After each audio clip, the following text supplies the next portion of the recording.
You're like glowing. If you're getting them, I'm getting them.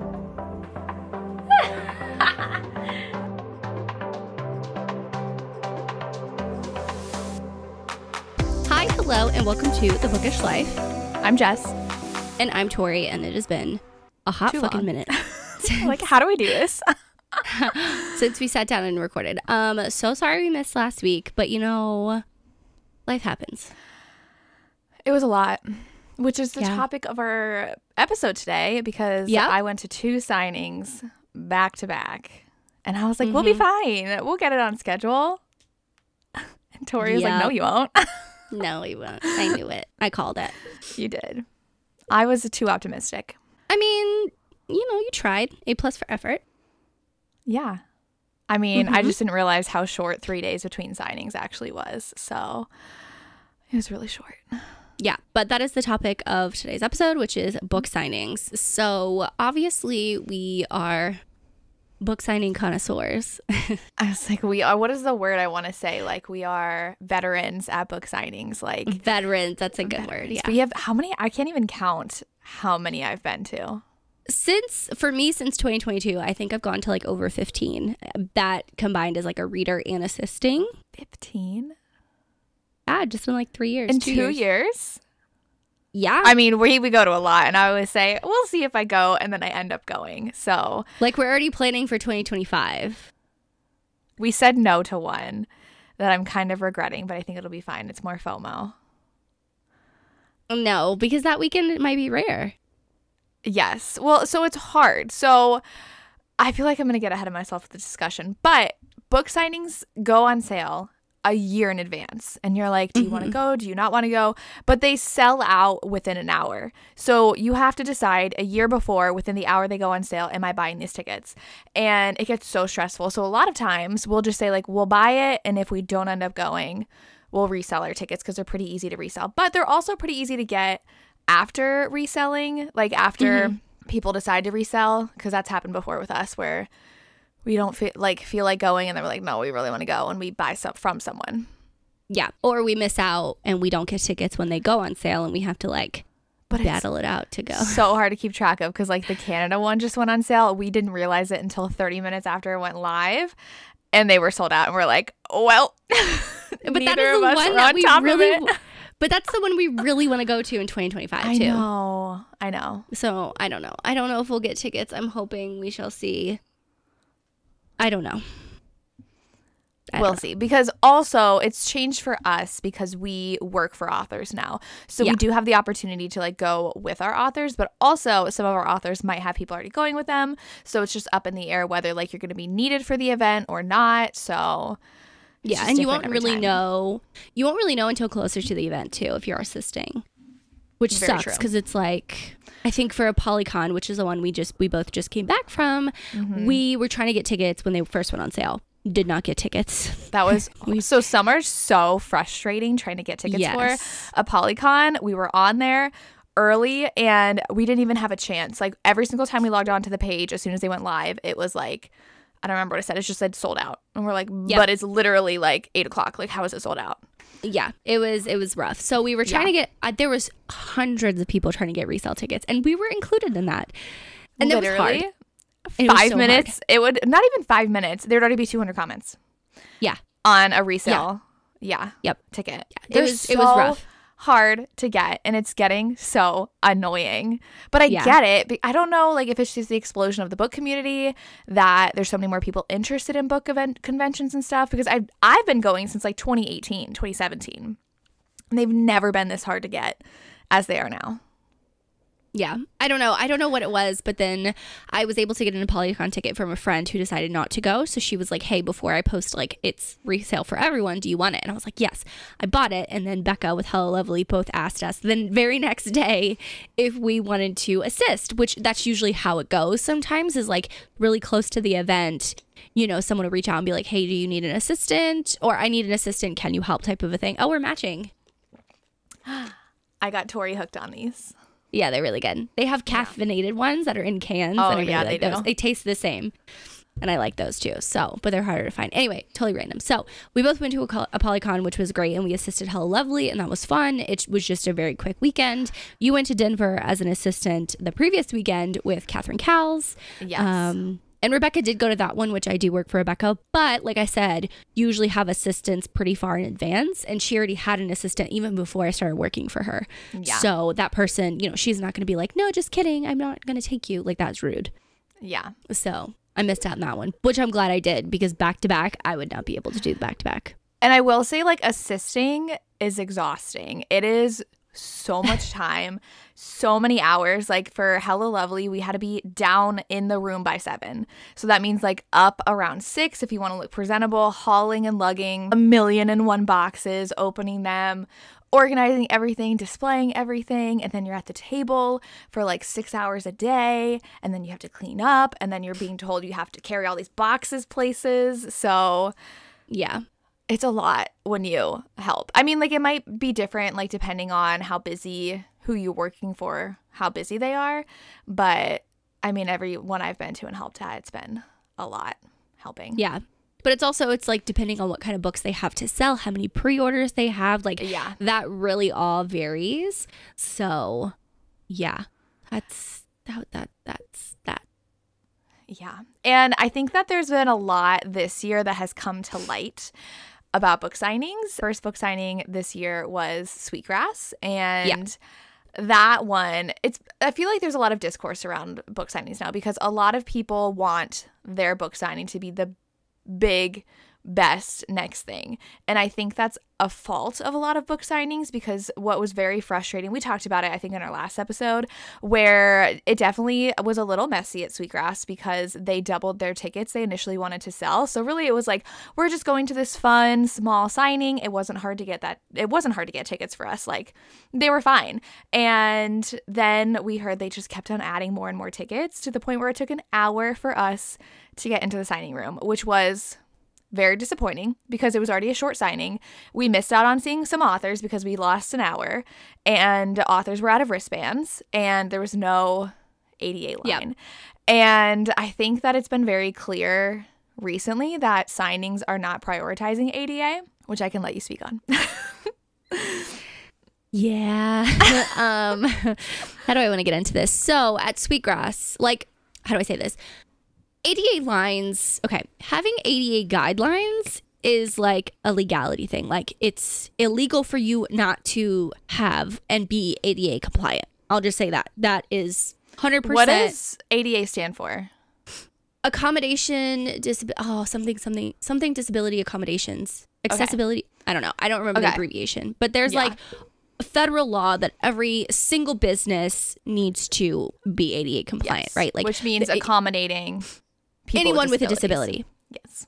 Anyone. So like, it could be from having certain handicap spots in front of a building to having a ramp to get into for those who have a mobility aid, like all of those different things. And it goes even farther, like with lines. I don't know like the actual, like what the legality is. It's like waiting in lines for X amount of time. So with all that being said, I will say a lot of the signings I've been to have not been 100% ADA compliant and or have had very good accommodations for people with disabilities. I will say that across every single signing I've been to, there has been a fault with, well, I would say a Polycon last year. And they did the same thing this year. So a Polycon had a separate ADA line. And at least the first day, they were in the room for like 20 minutes alone. Yeah. So that was very nice. Yeah. So I would say out of all the book signings I've been to, a Polycon in 2022, that's when we went, not 2023. Sorry. I don't know if they did it in 2023, but a Polycon 2022, and a Polycon 2024, they did have really good ADA disability accommodations, right?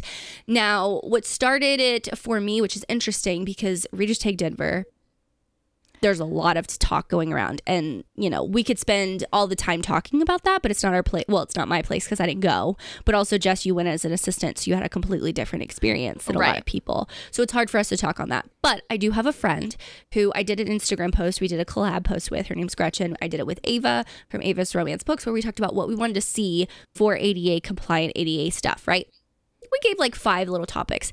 I'll tell you, Denver had none of that shit. None of that. And she was very upset. She went to Denver and she had the worst time. Like, she wanted to see Rebecca Jinchak. She couldn't even get to her line and get to her table because there was too many people in the signing room. You said there was a fire marshal issue too. At some point, they were yelling at people to get out of a signing room because there was too many people. Space was just too small. Yeah. The table was too close together. There, of course, not that.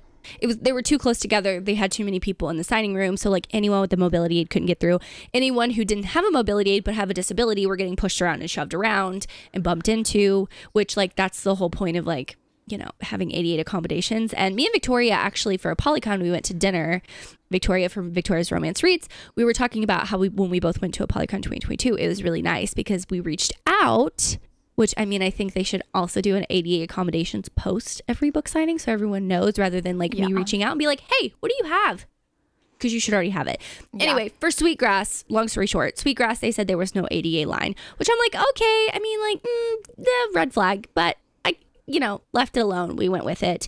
Well, that's why we didn't line up early, too. Exactly. Some people lined up for 6 hours for that signing, which, like, no.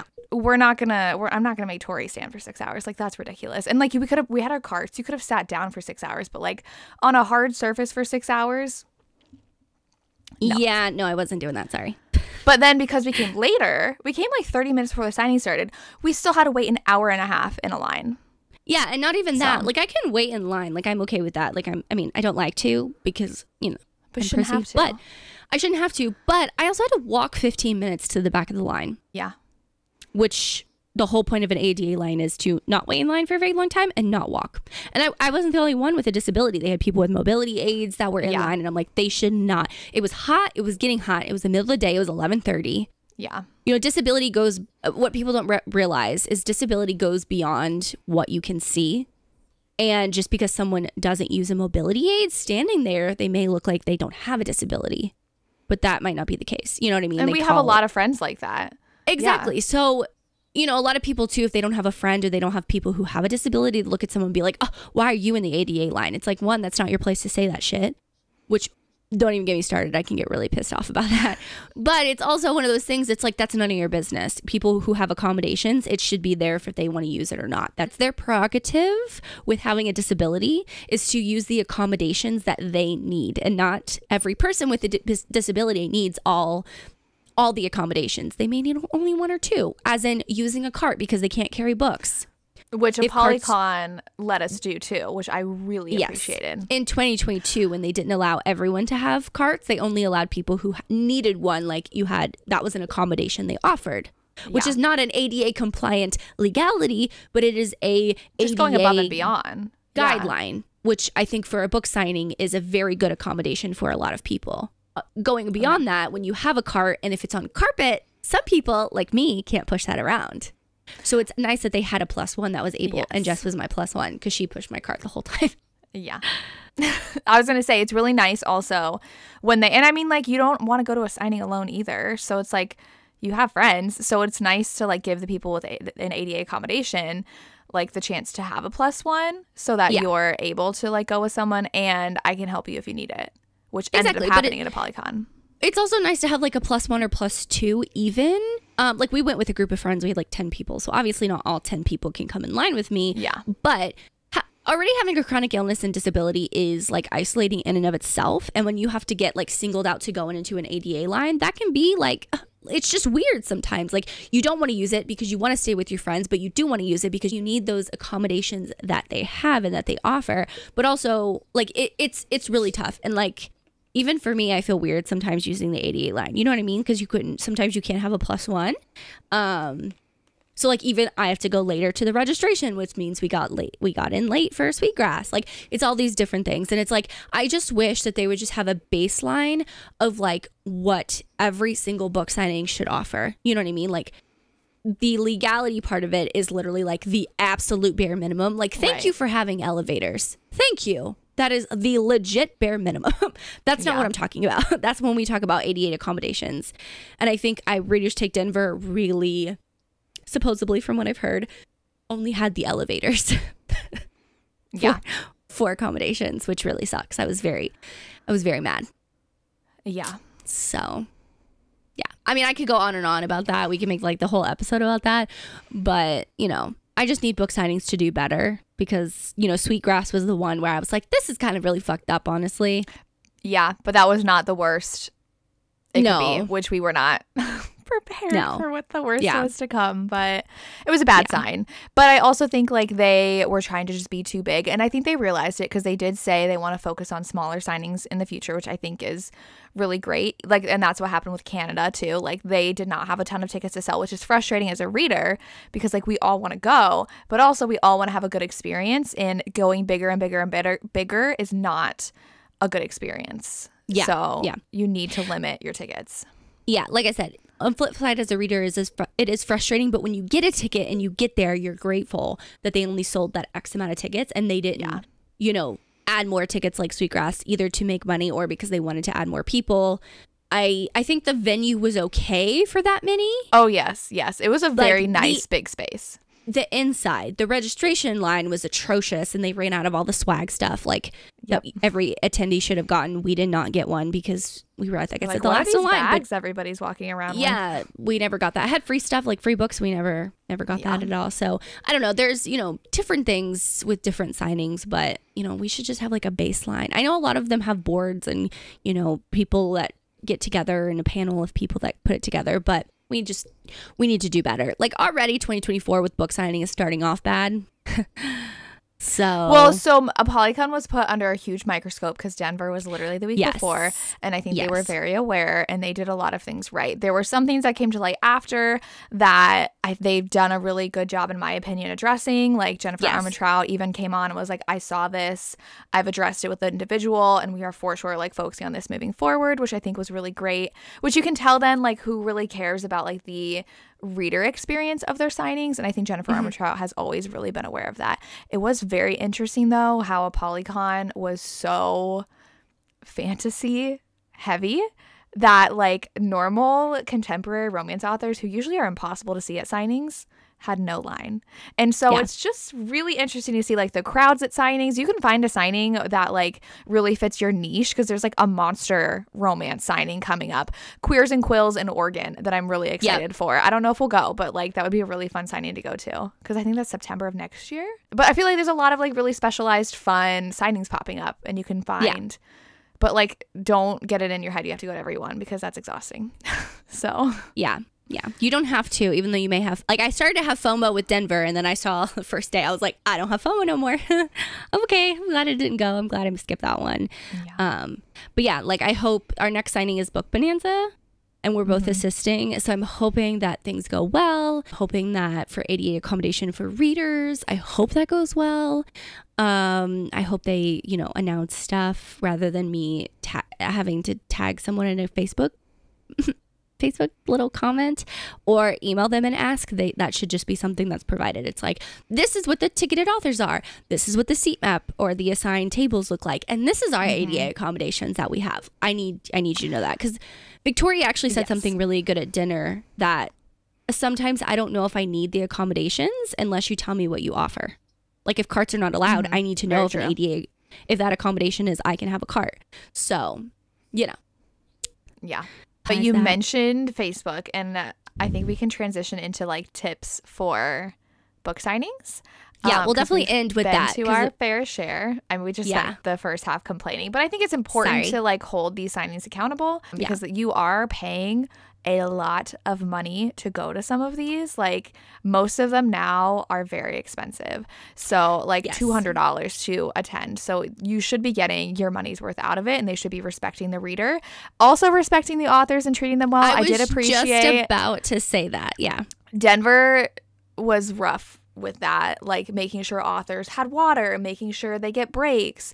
A Polycon I loved. It was 4 hours break, 4 hours, right? Yeah, we had a 2-hour break in between, which I think is a lot of really signings good. Are starting to do that, because if you go like 6 hours at a table is so long. Like give them a little break, make sure that they get water, make sure they know what is expected of them too, and get what they paid for, because there were a lot of sponsorships that like were not fulfilled in Denver is what I heard. So treat the authors well, treat the readers well. But you mentioned the Facebook group. Definitely join the event Facebook group. A lot of messaging is only sent out there. A lot of the pre-orders are unfortunately. there. Yeah. I feel like I don't even get a lot of newsletters from signings ever. No, I don't think I ever sign up for those, but well, because you have to think about it. The event tickets are through Eventbrite or like a third party thing. Yeah. So when you sign up for that, you're not signing up for like the newsletter of whatever Readers Take Denver or whatever, or like whatever We the did, event though. is. I never signed up for the newsletters, I don't think, but I was getting there. But I don't think I get a Polycon. I don't even know. Like, it's so hard to keep track of. Yeah, it's really weird. But go to the Facebook group. That's number one. That is Well, where. If you get a ticket, join the Facebook group. If you didn't get a ticket and you want to get a ticket, join the Facebook group. Yeah.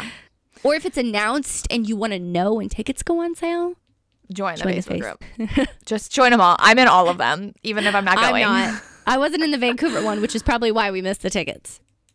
Yeah. I mean, but like I'm in 1,000,001 Facebook groups. So, and I get 1,000,001 notifications. So I don't keep track of that. I have to write this stuff down. But being in the know is important because then they also will post pre-orders. Pre-order very far in advance. A lot of authors, especially if they're in like Australia or the UK, close them months and months in advance. So if you do want to pre-order, which I recommend because authors don't bring a ton with them, and if you want like their special editions, which I know is becoming huge, you want to pre-order them from their pre-order so that you come prepared. And I keep track of all mine in a spreadsheet so I can pull it up either on my phone or have it printed out. I mark when I've paid them and I know exactly when I'm picking up at the signing. So I don't do that. I actually almost missed a pre-order for... You did? Who was that? Vegas? In Vegas? Oh my God. I got an email 30 minutes before and she was like, hey, I still have your pre-order. Please come to my table. I was like, oh my fucking God, I forgot I paid for that. Well, and so a lot of authors too, if you don't pick it up by the end of the signing, you don't get your money back and they just sell it to other readers at the signing. So definitely make sure you know what you pre-ordered and print off the seating chart. I highlight it so I know. So what we've done in the past, like Book Bonanza, when sometimes they will wristband authors, which means that you have to get a wristband in order to see them and you can only go when your number is called because they're very popular. So for Book Bonanza and Sweetgrass, they were giving out wristbands at their table. So you enter the signing room, then you have to go and collect your wristbands. We had like a route set up of like, okay, who's our number one? Who do we want to make sure we get low numbers for? Because sometimes if you get a high number, they won't get to you. So you really want to make sure you prioritize, like have a list of like, these are I will cry if I don't see them authors. And these are, okay, if I don't see them, it's not the end of the world authors. So you really do have to come prepared or else you literally just going to run around like a chicken with your head cut off at these signings and not know where anything is. Yep. Yeah. Prepare. I always have a folder with sheet protectors. Be prepared for how much you'll spend. Like have a budget, have money set aside too, because sometimes if you don't have that, you'll just like go crazy and be like, I want this, I want that, I want that. And that's what we did at a Polycon and I had to ship books back and I'll ship those out tomorrow. Oh yeah, thanks. I just filmed my book haul. I put them up. See, I have one right there. I see your pink one behind you. Yeah, you can see that one. Oh yeah. And I have this one. Yeah, that one's right here in the camera. They can see that one. This one is gorgeous. So a lot of them have like super stunning special editions, but they're expensive. So I do like also walking around and finding new authors that sound exciting. But I'll like look at their name and then like look them up to see if it's something I'm interested, and then like I'll make another lap, because like sometimes if I just buy off of covers, I buy too much and then I don't end up reading them or I don't like them. So I do just like a glance and then a little research and then I'll come back. Yeah because it's easy to kind of go crazy, especially if they're pretty covers. Yeah I think we could have done a lot more damage at a Polycon. I didn't get the Holly Renee and I'm still like, but I'm like, it's okay. You know what? I want you to read it. When you read it, you could tell me you regret it. Will I think she'll read it? Probably not. I will. But like, I didn't love one I read by her, Fantasy. I know. So I'm like, what if I don't love that one? But it was pink and pink underneath. Yeah, but you know what? We passed up that pink one for that pink one. And I'm really happy with that one. Do you have that one? Yeah, it's fine. It's really pretty. And I'm in love with that person. Like, I don't know, but she's Scottish and she's just really pretty. And I like her. Yeah. So I'm very excited to read her. And so it's really fun to get new authors. Like I found a sapphic fantasy romance author. So I bought her book and like, the Bella Roth. Like I haven't read her yet and she's on my TBR, but like I got to meet her and she was really great. Jess Wisecup I haven't read yet and she was really great. So yeah. Oh, go around at the signing after, like the last hour or 30 minutes, because a lot of authors will like be like 50% off my books because they don't want to ship it back to themselves, or this one's special. We got a special edition for $15, a hardback, sprayed edges, $15. Get out. Anyway. But I will say, like, don't hover at the end because, like, some people kind of get annoying about that. But, like, if you're just walking around, stay until the end. Some were doing, like, it was upstairs for a Polycon, not really downstairs. It's like, first 5 people to come to the Illumicrate table get these books. And people, like, no, be nice. Don't do that. That's a no. That's a no. Don't we get do intense. not want that. Yeah. Just like be chill. You don't need all the books from everybody. And I think that a Polycon felt super chill. Like there's some like Book Bonanza where people were like crazed, and Sweetgrass kind of like right before it kind of like incited panic because they were like, oh, you can start signing up at 8 a.m. And people are like, wait, we have to sign up at 8 a.m. It doesn't start till noon. What are you talking about? So that like leading up to it, I felt like kind of like a panic from the people in the Facebook group. And I was like, I don't like this. But a Polycon was like so chill. Like people, I don't think lined up like way early. People like walked calmly places. I don't think anybody stole anything at that signing. Like it was a really, really great group of people. But also like, because even 4 hours, if you have 4 hours and then a break, bring water, bring snacks. Sometimes they're supposed to like provide some type of snack type thing, like hand them out or whatever, but they don't. And we always bring like a granola bar. We always bring water. We always bring, well, Jess always brings like a Diet Coke, like stuff like that, because like you can snack in the signing room, especially if you're waiting in a longer line, you can snack, stuff like that. Restrooms are really like right outside. So I think it's very accessible for that. Like, though it was hard for us to find Sweetgrass bathrooms in the line. Remember, they were like all closed. Yeah, in the hour line we were in, but I think they were inside. But I do think it's important to bring a cart because you can sit on it, which has been really nice for some signings we've been to. And I have like a cup holder, which Book Bonanza was weird last year where they were like, you're not allowed to have a cup holder, and I'm like, it takes up like 2 inches. Like, what are you talking about? I really like it. It's mine has 2 pockets and I can fit my Diet Coke and then a water in it. So, but then I also usually bring a tote bag too in case I fill my cart with books. Yeah, I love how we brought your cart to a Polycon and then we never used it. No, we did. I mean, we didn't use it when we walked around. Which that was the whole point. We really needed. But I was like, if I have to like limit myself to buying books I can carry, then I won't buy as much. But that really backfired. So you have to also be aware of like how much you physically can like bring. And if you have someone who can ship it home for you, if you're driving, like Tori drove from her house to Sweetgrass. So you brought a lot more for authors to sign. Some will have limits of how much they'll sign. Some will be like 5, some will be 3, some will be unlimited. So know how much you're allowed to bring. And that's all in the Facebook group most of the time. Yeah. Like I brought a lot more. Well, no, I didn't bring any. I took home a lot more too because I knew I was driving and I didn't have to figure out how to fit things in my suitcase. Yeah. But I do have like a weigher for your suitcase, which I think is super important to have as well. So you know. I forgot to tell you, I was 1 pound overweight. Did they say anything? I was like, it was like 6 a.m. I was like, how much is the fee? And she was like, it's $100. That's not worth it for 1 pound. Just take out like a jacket. So I took out one of my jackets and she said, and I waited again. She's like, oh, it didn't do anything. Take out a pair of jeans. And I was like, bitch, I told you I just wanted to pay the fee because I do not want to do this at 6 a.m. You were not going to pay $100 fees for a pound. I was over it. But usually they don't care. So I hate it when you get like the stingy person at the airport. Because like, to be fair, I was at 53 pounds and I think they give you a 2 pounds because she let me go down to 52. So they give or take 1 or 2 pounds. So you should have just taken a couple books out and put them in your backpack.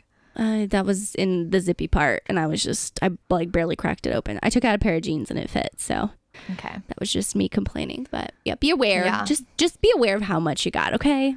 Did you not use my scale? Because I have it in my bag. I did, but it was before I put all my bathroom stuff. Oh, that was before you put all the bathroom stuff in there. Yeah, because I was at like 47. Yeah. I was like, oh, it's not 3 pounds. It was definitely more than 3 pounds. So yeah, it's hard. And like you have to pack so much. And we usually pack like multiple outfits, like 2 outfits a day, and like know who's going. So if you have like friends who are going, maybe plan a dinner, but plan far in advance because a lot of things like book up. So, and it can get hard. I mean, like I like really don't want to like leave anybody out if I don't remember they're going. So I make sure to ask around like, hey, are any of our friends going? Would they want to do a dinner and like have a head count and over plan versus under planning how many people you might need. So yeah, Yeah, but also some people get like really tired at the signing, so they plan to come, but then they're like, no, I fell asleep, or no, I'm way too tired, or oh no, I'd rather get back home. So we had like a Polycon, we had some friends, one that did not want to come because she was exhausted, she fell asleep early, and one had to go home to her kids. So like there's things that come up and like that's totally fine, but as long as they know like they were invited, I'm okay. Like that's where I'm fine with. And I'd recommend planning like group things the early nights and not the last night, because we planned for a Polycon Saturday night and I was so tired, and I was like I was jealous of our other friends who had like just ordered in and stayed in, and I was like, oh, we should have done that. So just think about, you might be more like, I was exhausted from, we also weren't getting a lot of sleep because we would stay up until like, okay, listen, Tori and I are never together, so when we get together in person we don't want to sleep, so we were up until like 1 a.m. every night, getting up at 6 a.m., running on like 5 hours of sleep and getting like 15,000 steps a day. It was just, it's a lot. But it's fun, but it's a lot. If you can give yourself a day or two before or after, that's nice too, like to hang out with people. And schedule the early, like not as early as you, but schedule the early flight or drive home, so you get home around like afternoon. Instead, I got home one time at 10:30 at night, and I had to like wake up and work the next morning, and I was like, why did I do this? So I will say I hated my 8 a.m. flight. One, because you made me get to the airport at 6 a.m. and it took me legit 9 minutes to check my bag. Okay, listen, and get this was through the pre-check. DC airport. Like, you do not know how busy that will be. I know, but I deal with the Atlanta airport, and it takes me 15 minutes. Okay, no, but one time at the Atlanta airport, I got to my flight right when they were boarding because it was so busy that day, and I was freaked out. Number one, you've flown Southwest. I fly Delta all the time, and Delta is the best. So sure, but it was the baggage check. It took so long, even though I pre-checked a bag. But I also have digital. But I have digital ID, which gets me in like the Sky. Basically, it's the same thing as Sky Priority. It's just a different thing. Anyway, I have all these things, so I cannot get there. You freaked me out, so I got there legit 2 hours early. I was sitting in my chair. I worked, but I did get home at like 10:30, 11 o'clock. And you went right to sleep. I took a 3-hour nap, and then I got up and I got a massage for an hour and a half, and it was great. I woke up Monday morning, and I was like, wow, I don't have to have a recovery day. So I will say that was nice. Yeah. That was nice, because I always need a buffer day. I figured that out. Yeah. But yeah, that is nice. But I'd rather take like a 9 a.m. flight rather than 8. 8 was very early. Well, so I think for Book Bonanza, ours is 10:30, and I'm like, perfect. I think mine's 11:15. I think mine's after yours. Okay. Yeah. Yeah, but I still get home at, well, there's a time change. There's a 2-hour time change. 1 hour? Yeah, 1 hour. Okay. And you might have to like get used to the time change, but I feel like we have it easier going back. Mm-hmm. Versus people who have to come forward. What have been your favorite book signings, though? We can be a little positive. My first one at Nashville was really cool, just because that was like the first one that I ever been to. That was pretty chill, and I feel like small. Our first Book Bonanza was actually really fun. It was chaotic, but it was actually really fun. That was so long ago. I know. That was 2022. But that was definitely really fun. That was my last one as a reader. And I feel like it wasn't bad. Like the lines were not bad. We got to see everybody we needed to see. Yeah. Was there an ADA line for that? I don't remember if we did that. There was, but I don't think I used it. Okay, I don't think we did. Because we got to sit in line for that one. Do you remember they put us in that room? Oh, yes. I remember that now. Okay, yeah. Yeah. Like you can hold your spot, like you get in line, you stay in line, they zigzag you and stuff like that, and you can sit and go do your own thing. So like technically I could have like left you there and go back to my room. Yeah. But I could just sit on the floor and it was fine, or sit on my cart, and we get to have lunch and stuff like that. Like you could go in and out as long as you were in line, which was actually nice. I don't know if they actually had an AD line. I don't know if I actually checked that then, but I thought there was. Yeah. Polycon for your birthday in 2022, that was fun too. Mm-hmm. Vegas was fun, but that was when we were assisting at Old Lovely, because we got to do all the Vegas stuff. And that was cool. That was 2023 Vegas. 2022 Vegas was not great because of it was like very tight, and they had too many. It's like, I want to know if signings like understand who is going to be hard to see, because they put too many authors next to each other. Books Bonanza did this last year too, who were going to have massive lines, and when you have like 4 authors in a row with massive lines, it just becomes so tight and messy. You just really need to spread them out. And I feel like some signings like are not aware of that. So I don't know who makes the things, but they need to check in with people and be like, hey, maybe this might, we'll do this or we'll do that.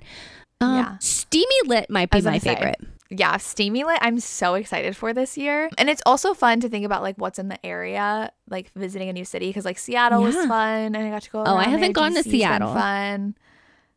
That was really fun because we just got to like be tourists, and because Steamy Lit's in Anaheim, like we get to go to Disney, and we're gonna go to Disney on my birthday, and my sister's coming, so it was so fun last year to go to Disney. Yeah, I'm excited your sister gets to come though. Yeah, she's just gonna like chill at the pool the other days, but yeah. And then we're doing Magic City with the Pals next year, and already chatting with friends, and gonna do Disney one day, so that'll be really fun.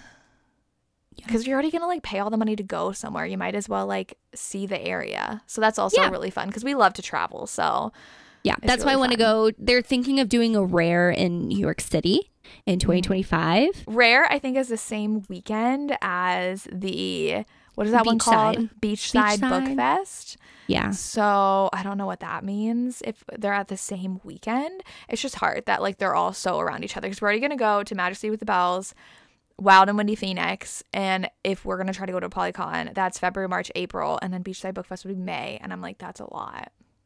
Oh fuck yeah, that's a lot. That's 4 months in a row of book signings. What's in March? Magic City with the Bells. Oh, Wild and Windy is in February. It's the Valentine's Day weekend. Yeah, so it's a lot to think about. And like I am going to go to Rare Edinburgh in September, and then I have Authors in Bluegrass in October, and then but then like Vegas is in November, and it's like, do I want to go back to Vegas? So many of my friends are going, and it's just like it's easy to feel FOMO with all of these, but also it's not realistic to go to all of them, because you have to remember like we are working at a good majority of them now, so it's not like we're spending all this money going to all these signings, because it's not realistic. We know we're like in the minority, so we can help assist with some people, like different authors. We do Hella Lovely. Like we have a lot of, connections in that way just from working in the industry, which is really nice. And not everything is paid for when you're assisting, but some things are paid for, which does help. And that depends on like who you go with, what like they all varies have different from things. Person to person. Yeah. So we have that. We have our own personal money that if we do want to go as a reader, we can go that way.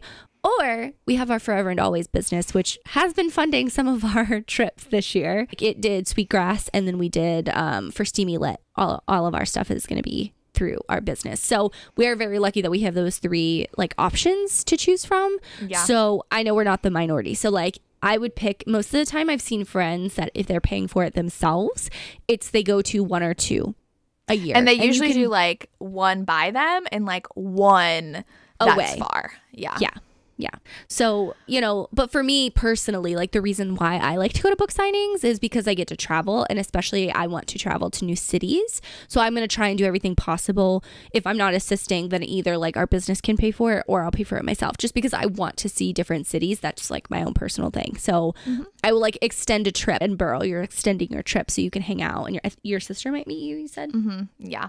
So, like, I would honestly do that. Like, if I was going to Edinburgh as an assistant, I would have Brandon meet me, or he would come with me so we can explore after. So, like, it's really cool that we get to do this, but also I think it's really cool that I get to travel so much. So, and I think also I love seeing friends, and like I get excited when certain friends go.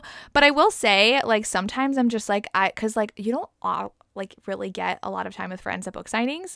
Like we got a lot of time because we roomed together, but like Desiree only came in for the day. I saw her for 20 minutes and then like that was it.